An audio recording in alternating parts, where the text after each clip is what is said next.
चलिए good morning बच्चों। तो प्राश्चित लेसन जो है क्लास 7th का हिंदी प्राश्चित लेसन, तो ये लेसन नंबर 2 मैंने आपको कल पहला दूसरा वीडियो जो रहा ये तीसरा वीडियो है। हाँ, तीसरे वीडियो में आपका ये पूरा लेसन खत्म हो जाएगा। तो मैं कहाँ तक पहुँची थी? मोल तोल शुरू हुआ था ना। अभी पंडित जी आए थे, उन्होंने बताया कि 11 तोले की बिल्ली पर ठीक हो गया। हाँ, इसके बाद पाठ पूजा, इसके बाद क्या हुआ? पूजा पाठ की बात आ गई। पंडित परम सुख ने कहा उसमें क्या मुश्किल है, हम लोग किस दिन काम आएंगे? बिल्ली तो बन गई, लेकिन अब पूजा पाठ कौन करवाएगा? तो पंडित जी ने कहा इसकी टेंशन आप लोग मत लीजिए, हम लोग किस दिन के लिए हैं, हम लोग पूजा पाठ करवा देंगे। रामू की माँ, मैं पाठ कर दिया करूँगा। उन्होंने कहा रामू की माँ आप टेंशन मत लो, मैं पाठ कर दिया करूँगा, वो भी मैं अपने घर पे पाठ कर, मतलब जो पूजा पाठ है वो कर दिया करूँगा। आपके घर पे मुझे आने की ज़रूरत नहीं है। बस आप इतना करिए कि जो पूजा की सारी सामग्री होती है ना वो मेरे घर पे भिजवा दीजिएगा, ठीक है? अरे कम से कम सामान में हम पूजा करा देंगे। आपको पता नहीं है, जितना भी कम सामान आप हमें देंगे, जितना भी कम सामान होगा ना उसमें हम आपका पूजा करवा दिया करेंगे। दान के लिए करीब 10 मन गेहूँ, 1 मन चावल, 1 मन दाल और मन भर तिल, 5 मन जौ और 5 मन चना, 4 पसेरी घी, मन भर नमक भी लगेगा। बस इतने में हम काम चला लेंगे। मतलब पूजा पाठ की सामग्री तो जो है वो अपने घर पे मंगा लिए, वही करेंगे। और जो दान देने वाली जो चीज़ें हैं ना वो इन सबका देखो ब्यौरा, इतना सारा सामान उनको चाहिए दान करने के लिए। वो भी ये कह रहे हैं कि हम इतने में ही काम चला लेंगे, हमें और ज़्यादा नहीं चाहिए। अरे बाप रे, इतना सामान! पंडित जी इसमें से तो 100-150 रुपया खर्च हो जाएगा। रामू की माँ बड़ी रुआंसी होकर बोली, वो रोने लगी, एकदम उसका मन रोने जैसा हो गया, गला रुध गया कि अब हम इतने सारा पैसा कहाँ से लेके आएंगे। देखिए बच्चों, तो अब क्या था, इतना सारा जो सामान लगा वो दान की चीज़ें थी, ठीक है? अब रामू की जो माँ थी वो बड़ी रुआंसी होकर बोली भाई इतना सारा सामान कहाँ से देंगे, इतना सारा पैसा हमारे पास कहाँ से आएगा? फिर भी इसमें कम, इससे कम तो मैं नहीं लूँगा, इससे कम तो काम नहीं चलेगा। पंडित जी बोले बिल्ली की हत्या कितना बड़ा पाप है आपको पता है? अगर बिल्ली की हत्या हो जाती है तो उससे बड़ा पाप कोई हो ही नहीं सकता। आपको नहीं पता होगा, इससे बड़ा पाप कुछ नहीं हो सकता है। रामू की माँ, खर्च को देखते वक्त पहले बहू के पाप को तो देख लो। पंडित जी ने कहा रामू की माँ तुम खर्च मत देखो, पहले अपने बहू का पाप देखो, उसने कितना बड़ा पाप किया, उसने बिल्ली को मारा है। और बिल्ली का मारना बहुत बड़ा पाप होता है, नरक में भी जगह नहीं मिलती। रामू की माँ, खर्च को देखते वक्त पहले बहू के पाप को देखो, यह प्राश्चित है, यही तो प्राश्चित है, कोई हंसी थोड़ी है। पंडित जी बोले इसी को हम प्राश्चित बोलते हैं, ये कोई हंसी और खिलवाड़ नहीं है जो आप रो रही हैं। और गाड़ी कितने में बहुत ज़्यादा सामान, अब बहुत पैसा लग जाएगा। जैसे जिसको मर्यादा प्राश्चित में उसे वैसा खर्च भी करना पड़ता है। जिसकी जैसे मर्यादा होती है, जो जैसा होता है प्राश्चित करने में उसको उसी तरह से पैसे खर्च करने पड़ते हैं। फिर आप लोग कोई ऐसे वैसे थोड़ी हैं, फिर आप लोग तो कोई ऐसे वैसे व्यक्ति थोड़ी है कि आप लोगों के पास मतलब पैसे की कमी हो, वैसे थोड़ी ही है। और 100-150 रुपया आप लोग के हाथ का तो मैल है जो ऐसे ही चला जाएगा। पंडित परम सुख की बात से पंच प्रभावित हो गए। जो वहाँ पंच आए थे, सब बैठे थे, बातें सुन रहे थे, वो सब बहुत ही प्रभावित हुए पंडित जी की बातें सुनकर। किस्नू की माँ ने कहा पंडित जी ठीक तो है, बिल्ली की हत्या कोई ऐसा वैसा पाप तो नहीं है, बड़े पाप के लिए बड़ा खर्चा भी होना चाहिए, क्योंकि बिल्ली का मरना बहुत बड़ा पाप था, तो इतने बड़े पाप के लिए बड़ा खर्च भी तो होना चाहिए। फिर छन्नू की दादी ने कहा और नहीं तो क्या, दान पुण्य से ही तो पाप कटते हैं।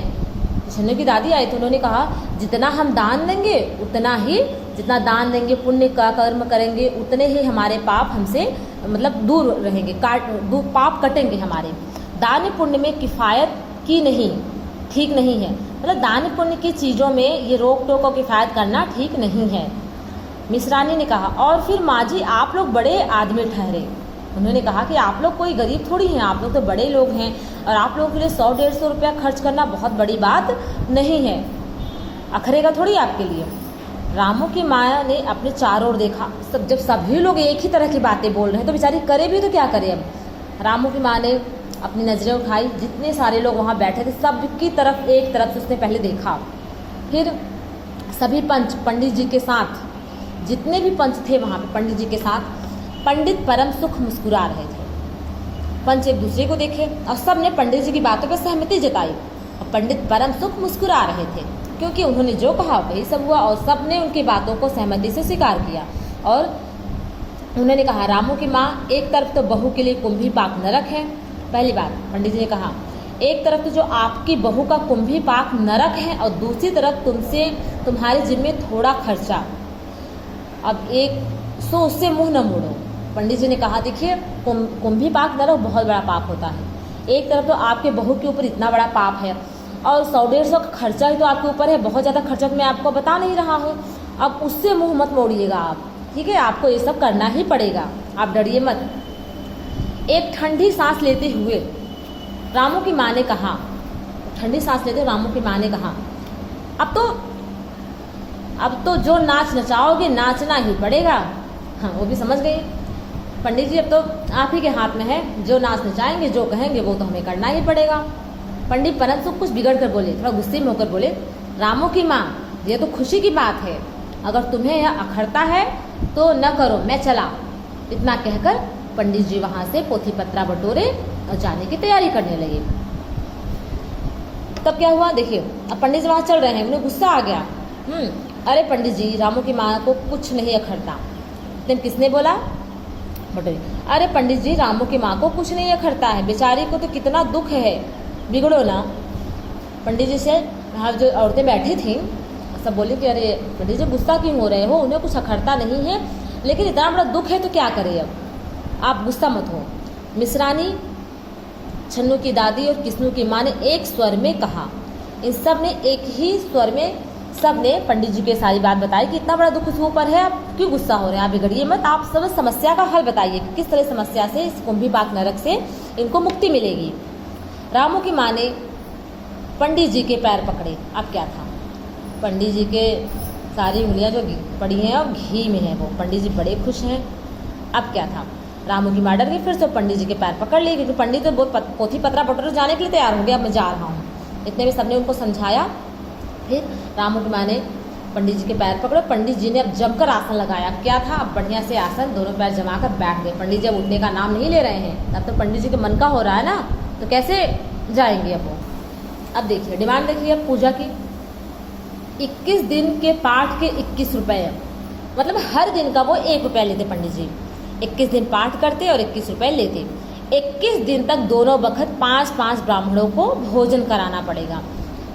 21 दिन तक 5-5 जो ब्राह्मण हैं उनको दोनों टाइम उनको जो इनकी रामू की बहू है, रामू की जो माँ है, उन सबको खाना खिलाना पड़ेगा। और कुछ रुक कर पंडित परम सुख ने सोचा, फिर कहा, सो इसकी चिंता न करो, मैं अकेले दोनों समय भोजन कर लूँगा और मेरे अकेले भोजन करने से आपको 5 ब्राह्मणों के भोजन का फल मिल जाएगा।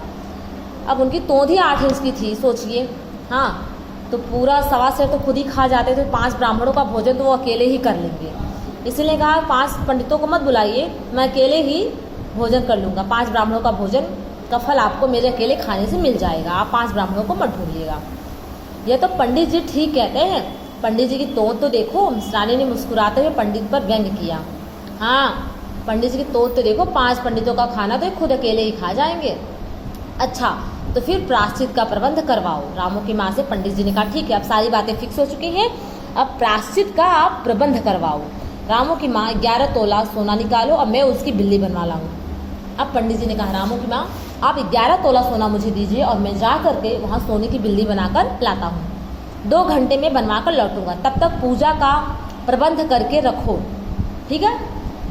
आप जब पूजा का जो सामान है प्रबंध करके रखो, देखो पूजा के लिए, और देखो पूजा के लिए जो सामान है सब इकट्ठा करवा लो। पंडित जी की बात अभी ख़त्म भी नहीं हुई थी कि महरी हाँफती हुई कमरे में घुस आई और सब लोग चौंक उठे। अरे इतनी तेज़ दौड़ती हुई तुम क्यों आई, क्या हुआ, तुम बताओ तो सही। सब चौंक उठे। रामू की माँ ने घबरा कर कहा, अरे क्या हुआ। अरे महरी ने लड़खड़ाते हुए स्वर में कहा, माँ जी बिल्ली तो उठकर भाग गई।